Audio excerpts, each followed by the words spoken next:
Good morning, guys. Welcome back to the channel. Thanks for stopping by. Or I don't know if it's morning now, whenever you're watching this video, good whatever, but I'm going to go over my Basalisk, my sidearm, and how I build it for Call of Duty Modern Warfare 3. That's the game we're doing. So the whole purpose of a sidearm in Call of Duty is so that you have something like if you run out of ammunition, or you got to reload something you can switch to. You can switch to your sidearm really quickly instead of reloading if you're in the middle of a gunfight. That's essentially the whole purpose of a sidearm. So I built this Basalisk for close encounters and stopping power, just so I can switch to it real quick, get a couple shots off that have some good stopping power, and put my target down, or it buys me enough time to get out of the situation I'm in. So, excuse me, the Basalisk does have a lot of kick, a lot of recoil. That's one of its biggest downfalls. It is pretty powerful, but it has a lot of recoil.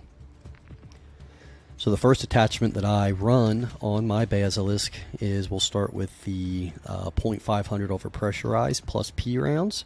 So what that does is it adds damage to the round, and it adds target flinch. So if you make contact and you hit your target with your round, it's going to cause them to flinch and throw off their accuracy a little bit, and it might buy you enough time to get in another shot before they can recover.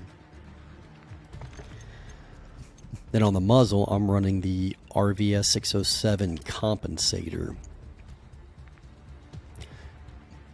And this one primarily helps with the recoil control.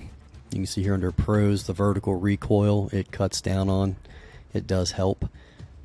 It does add some time to your ADS speed to pull your gun up, and look through your sights. It is going to add some time there, which I don't like, and it adds some aiming idle sway. But the ADS time increase, it's not super drastic.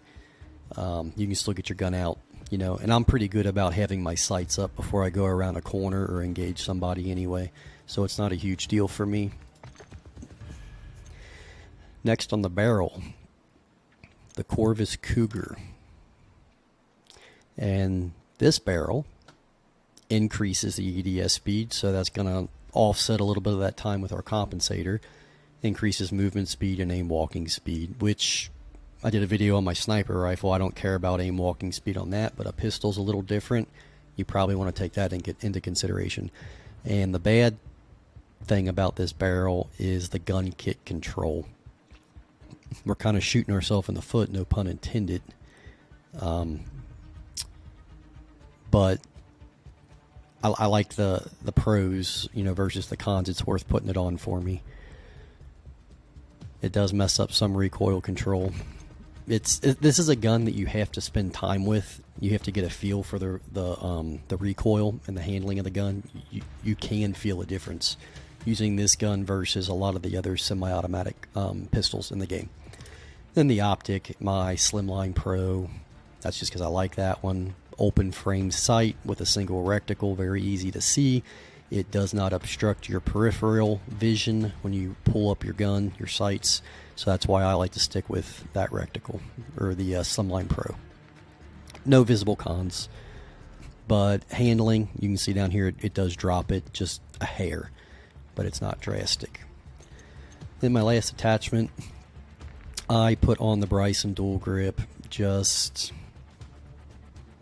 for the accuracy aspect, just to increase the gun's accuracy a little. It gives you a little better flinch resistance, and the biggest con is the aim walking speed, which that other attachment we put on kind of offsets that a little bit. I don't run akimbo unless I'm playing like on shipment, because there's no accuracy whatsoever. That's my Bryson build. The paint and decals and stuff don't really matter. But that's her.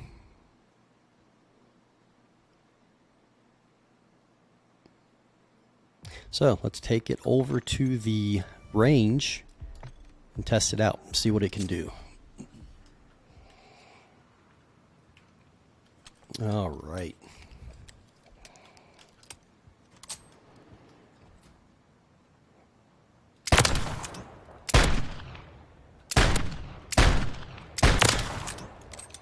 So, like I said, this gun is good for up close. If you get into a situation with range, that was medium, which isn't bad, but any range on this gun, you're really going to have to take your time and zero it in. But you can see the recoil. That is this gun's biggest downfall. But I like it. It's still a good side arm. A lot of stopping power. Let's do our spread test on our board here from the hip.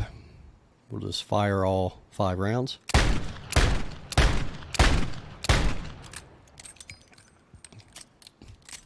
Check it out here. 1, 2, 3, 4, 5. So the grouping on it, it's not terrible. There's guns in the game that are much worse.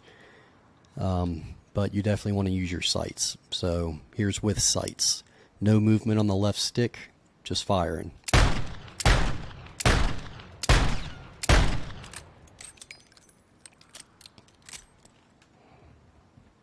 There you go. And that's going to show you your grouping. 1, 2, 3, 4, and there's a 5th one in there somewhere. So very good grouping at that range. Well, guys, I think we should take the Basalisk and jump into a few games and test it out.